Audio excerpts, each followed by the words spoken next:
A'udhu billahi minash shaitanir rajim. Bismillahir rahmanir rahim.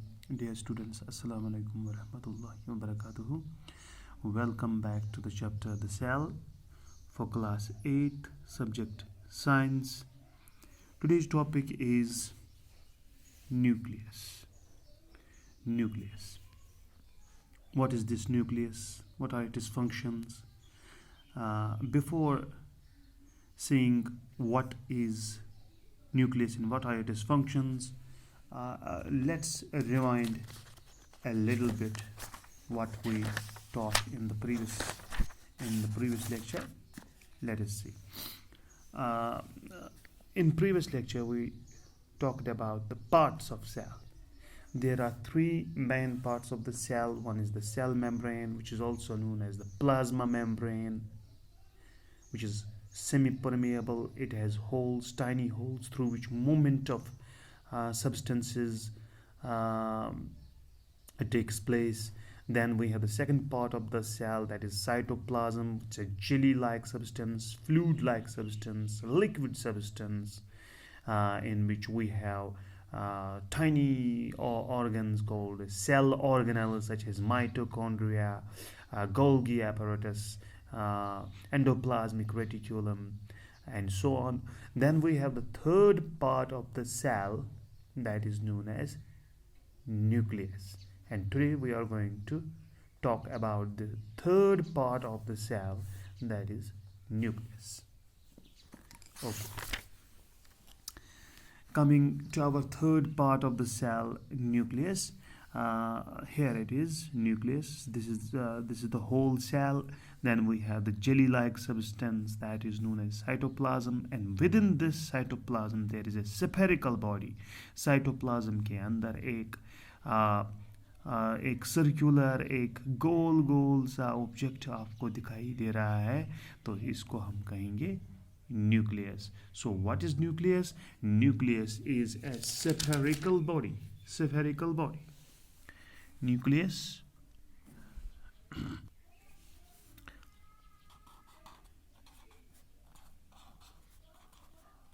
nucleus is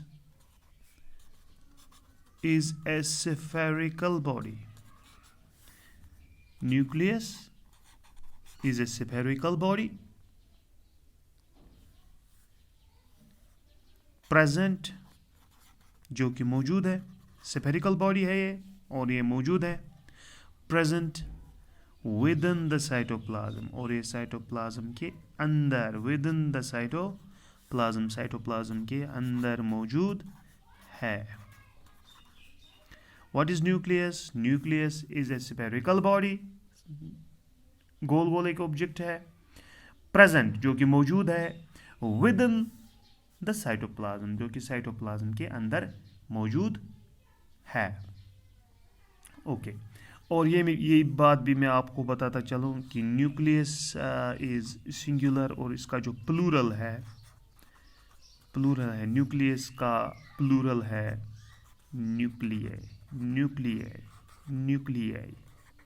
ये plural है इसका, nuclei. और जब एक न्यूक्लियस हो तो हम उसको, यानी सिंगुलर को हम न्यूक्लियस बोलेंगे और प्लूरल न्यूक्लियाई.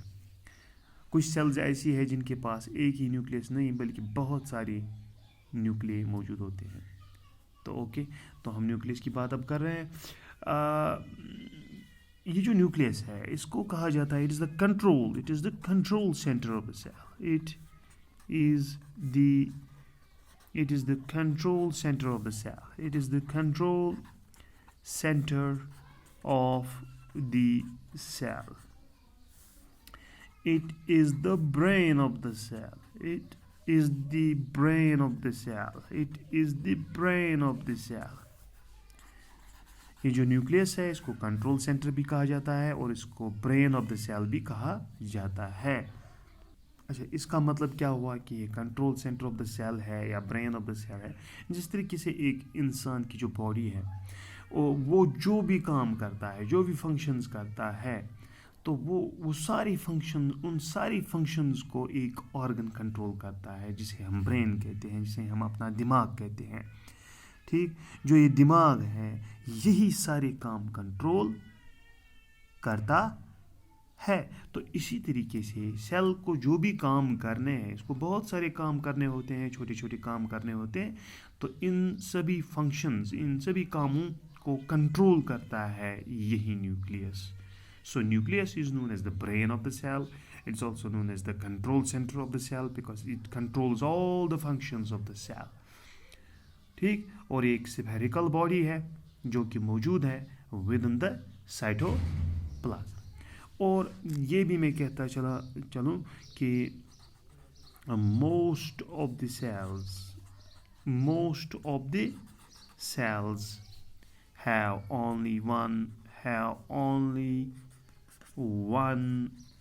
nucleus. ज़्यादातर सेल्स में एक ही न्यूक्लियस मौजूद होता है। जिस तरीके से मैंने यहाँ पे एक सेल एक बनाई, इसमें एक ही न्यूक्लियस मौजूद है, मगर कुछ cells ऐसी है, there are some cells that contain more than one nucleus, but in muscle cells, हमारे अंदर जो मसल सेल्स है, बॉडी के अंदर जो मसल सेल्स है, there are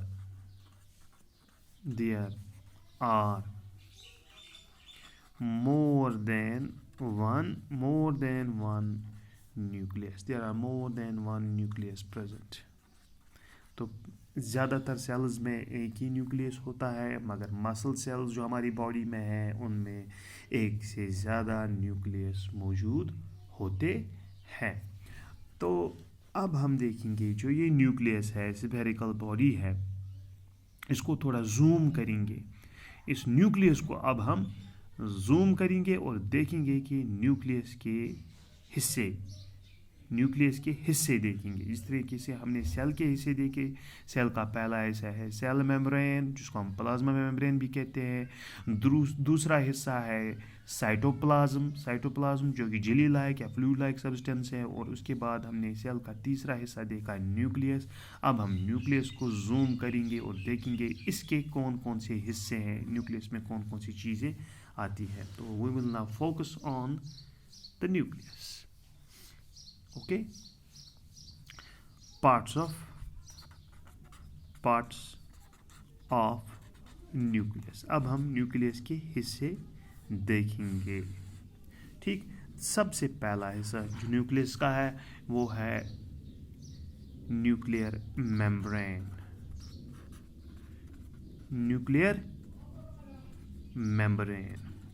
ये एक हिस्सा होगा, मैं आपको बताऊंगा ये न्यूक्लियर मेम्ब्रेन क्या है। दूसरा है न्यूक्लियर सैप और न्यूक्लियोप्लाज्म। अभी बताता हूँ आपको ये न्यूक्लियोप्लाज्म क्या है। फिर तीसरा पार्ट जो न्यूक्लियस का है वो है न्यूक्लियोलस भी है, न्यूक्लियोलस ये तीसरा हिस्सा है न्यूक्लियस का। और चौथा हिस्सा जो है वो है क्रोमोसोम्स। तो हमारा जो न्यूक्लियस है, ब्रेन ऑफ द सेल है, control centre of the cell है, इसके 4 हिस्से हैं। न्यूक्लियस के 4 हिस्से हैं। तो एक हिस्सा इसका है न्यूक्लियर मेम्ब्रेन, दूसरा है न्यूक्लियर सैप या न्यूक्लियोप्लाज्म, और तीसरा है न्यूक्लियोलस, और चौथा है क्रोमोसोम्स। तो चलिए हम न्यूक्लियस को फोकस करते हैं, जूम करते हैं और देखते हैं कि इसके ये 4 हिस्से कहाँ पे है। चलिए जी, अब हम इस न्यूक्लियस को जूम करते हैं, इसको थोड़ा एनलार्ज करते हैं। तो चलिए यहाँ पे इसको एनलार्ज करते हैं। ठीक, ये रहा हमारा nucleus. This is our nucleus.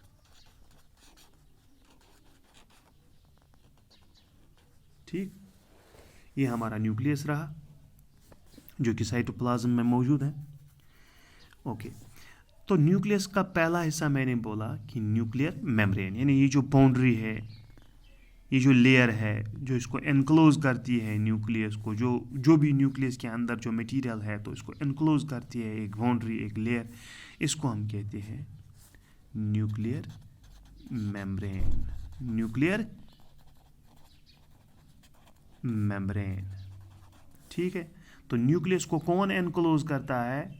Nucleus के अंदर जो चीज़ें हैं उनको कौन एनक्लोज करता है? एक बाउंड्री है, एक लेयर है, एक प्रोटेक्टिव लेयर है जिसको हम न्यूक्लियर मेम्ब्रेन भी कहते हैं। और ये चीज़ आपको ध्यान रखनी है, इट इज़ डबल मेम्ब्रेन, ये डबल मेम्ब्रेन है, यानी दो दो परत है, दो लेयर है। ठीक, जो न्यूक्लियर मेम्ब्रेन है न्यूक्लियस की जो बाउंड्री है ये असल में डबल मेम्ब्रेन है। न्यूक्लियर मेम्ब्रेन कहते हैं इसको। सेल का जो मेम्ब्रेन होता है उसको हम सेल मेम्ब्रेन कहते हैं, और न्यूक्लियस का जो मेम्ब्रेन होता है, लेयर होता है, बाउंड्री होती है, उसको हम न्यूक्लियर मेम्ब्रेन कहते हैं। और ये डबल मेम्ब्रेन होता है, और इसमें भी बिल्कुल बेशक इसमें भी छोटी छोटी होल्स होते हैं। ठीक, छोटी छोटी होल्स होते हैं, टाइनी होल्स होते हैं, और इनको हम कहते हैं न्यूक्लियर पोर्स। न्यूक्लियर पोर्स छोटी छोटी छेद होते हैं जिनके ज़रिए से मटेरियल अंदर और बाहर मूवमेंट करता है। तो ये तो रहा न्यूक्लियस का पहला हिस्सा जिसको हम न्यूक्लियर मेम्ब्रेन कहते हैं, जो कि डबल मेम्ब्रेन है। इसमें छोटे छोटे छेद होते हैं जिनकी मदद से मटेरियल अंदर और बाहर निकलने में आसानी होती है। तो इसके बाद हम न्यूक्लियस का दूसरा हिस्सा देखेंगे जिसको हम न्यूक्लियर सैप कहेंगे या न्यूक्लियोप्लाज्म कहेंगे। ये रहा, ये जो फ्लूइड है बिल्कुल है साइटोप्लाज्म की तरह, हमने कहा है बिल्कुल साइटोप्लाज्म जो है ये jelly like fluid like substance है सेल मेम्ब्रेन के अंदर। मगर यहाँ पे तो हम न्यूक्लियस की बात कर रहे हैं और न्यूक्लियस के अंदर की बात कर रहे हैं, तो अंदर भी फ्लूइड लाइक सब्सटेंस है। न्यूक्लियस के अंदर भी फ्लूइड लाइक सब्सटेंस जो मैं आपको दिखा रहा हूँ, न्यूक्लियस के अंदर भी फ्लूइड है, न्यूक्लियस के अंदर भी लिक्विड है। तो इस लिक्विड को हम कहते हैं, इस फ्लूइड को हम कहते हैं न्यूक्लियर सैप। न्यूक्लियर सैप या इस फ्लूइड को हम कहते हैं न्यूक्लियोप्लाज्म। न्यूक्लियोप्लाज्म बिल्कुल, सेल मेम्ब्रेन के अंदर जो फ्लूइड है उसको साइटोप्लाज्म कहते हैं, और न्यूक्लियस के अंदर जो फ्लूइड है, न्यूक्लियस के अंदर जो फ्लूइड मौजूद है उसको हम न्यूक्लियर सैप कहते हैं या फिर न्यूक्लियोप्लाज्म भी कहते हैं। तो न्यूक्लियर सैप या न्यूक्लियोप्लाज्म के अंदर भी एक स्फेरिकल बॉडी है। न्यूक्लियस जो कि खुद स्फेरिकल बॉडी है, इस न्यूक्लियस के अंदर भी एक स्फेरिकल बॉडी है। ठीक, ये स्फेरिकल बॉडी है, एक स्फेरिकल बॉडी न्यूक्लियस के अंदर भी है, और इस स्फेरिकल बॉडी को हम कहते हैं न्यूक्लियोलस। न्यूक्लियोलस, जो न्यूक्लियस के अंदर जो स्फेरिकल बॉडी है उसको हम न्यूक्लियोलस कहते हैं। ठीक, तो ये जो न्यूक्लियोलस है इसका जो काम है, हालांकि साइंटिस्ट्स अभी भी इसकी फंक्शंस देख रही हैं कि इसका काम क्या है, मगर फिर भी उन्होंने काफ़ी हद तक पेशरफ्त की है, और उन्होंने उनकी जो फाइंडिंग्स है साइंटिस्ट्स की, तो उनके मुताबिक जो न्यूक्लियोलस है यहाँ पे न्यूक्लियस के अंदर स्फेरिकल बॉडी, तो इसका काम जो है राइबोसोम्स मैन्युफैक्चरिंग, राइबोसोम्स,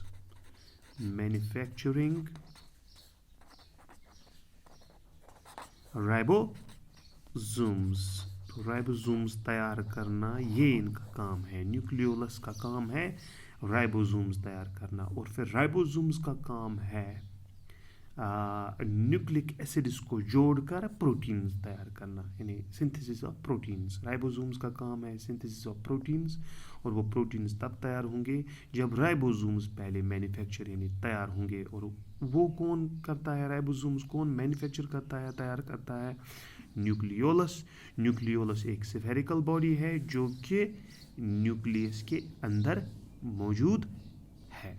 ठीक, तो ये तो रहे तीन हिस्से न्यूक्लियस के। एक रहा न्यूक्लियर मेम्ब्रेन जो इसकी बाउंड्री है, दूसरा, इसके अंदर फ्लूइड जो है उसको न्यूक्लियर सैप या न्यूक्लियोप्लाज्म भी कहते हैं। और उसके बाद हमने तीसरा हिस्सा देखा जो कि स्फेरिकल बॉडी है, जिसको हम न्यूक्लियोलस कहते हैं, जिसका काम है manufacturing of ribosomes, manufacturing of ribosomes. Okay, ये तो 3 हिस्से हो गए। अब एक और हिस्सा है न्यूक्लियस के अंदर। तो चलिए मैं न्यूक्लियस एक बार फिर बनाता हूँ। ये हमारा न्यूक्लियस है और उसके अंदर न्यूक्लियोलस भी है। ठीक, ये न्यूक्लियस है, this is nucleus and this is nucleolus. Nucleolus है और यहाँ पे हमने देखा ये फ्लूइड लाइक सब्सटेंस है जिसको हम न्यूक्लियोप्लाज्म कहेंगे। और इसके अलावा जो चौथा हिस्सा है, चौथा हिस्सा जो है यहाँ पे मैं आपको दिखाऊंगा, ये थ्रेड लाइक स्ट्रक्चर्स है। ये थ्रेड लाइक स्ट्रक्चर्स है, इनको हम कहेंगे क्रोमोसोम्स। थ्रेड लाइक स्ट्रक्चर्स है जिनको हम क्रोमोसोम्स कहते हैं। तो क्रोमोसोम्स क्या होते हैं? What are chromosomes? Chromosomes are thread like structures. Chromosomes are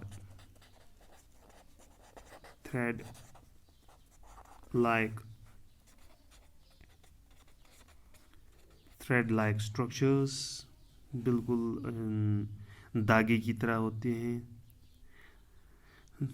बिल्कुल पंदाव यमन कशर पटिस वनो मैं पंदाव हिश यत मज नसा यत न्यूक्लियोप्लाज्मस मज मन पंदावन छु वना chromosomes. Chromosomes are thread like structures present मौजूद है, present inside nucleus, present inside nucleus. Chromosome जो है ये थ्रेड लाइक स्ट्रक्चर्स है और ये मौजूद होते हैं न्यूक्लियस में, बल्कि न्यूक्लियोप्लाज्म में मौजूद होते हैं। हम न्यूक्लियस के अंदर भी कह सकते हैं और न्यूक्लियोप्लाज्म के अंदर भी कह सकते हैं। तो इन क्रोमोसोम्स में क्या होता है? The chromosomes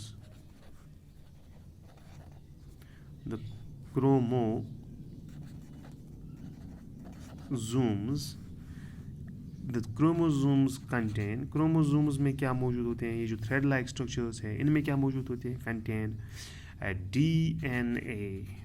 DNA. तो फुल फॉर्म में भी यहाँ पे लिखूँगा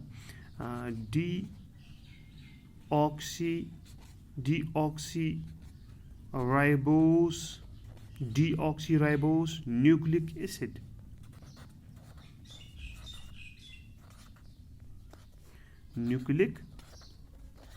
acid।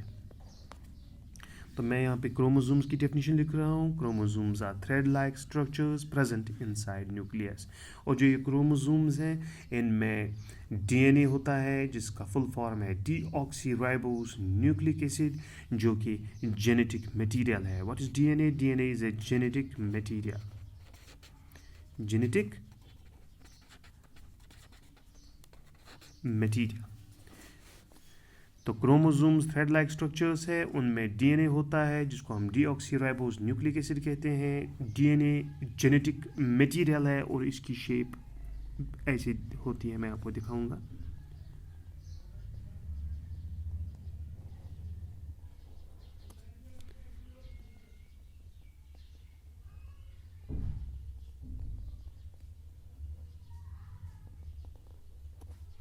बिल्कुल ऐसी होती है।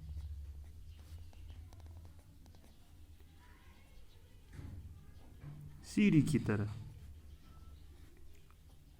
ठीक, ये असल में 2 स्ट्रैंड्स हैं, 2 धागे हैं और ये आपस में कनेक्टेड है।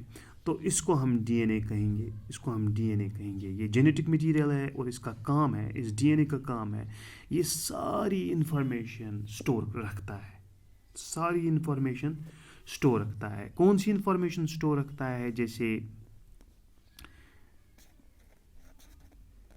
कलर ऑफ आइज़, यानी बच्चे में जो बच्चा जन्म लेगा उसकी आँखों का कलर कैसा होगा, ये स्टोर इसी में है, डीएनए में, जो कि जेनेटिक मटेरियल है।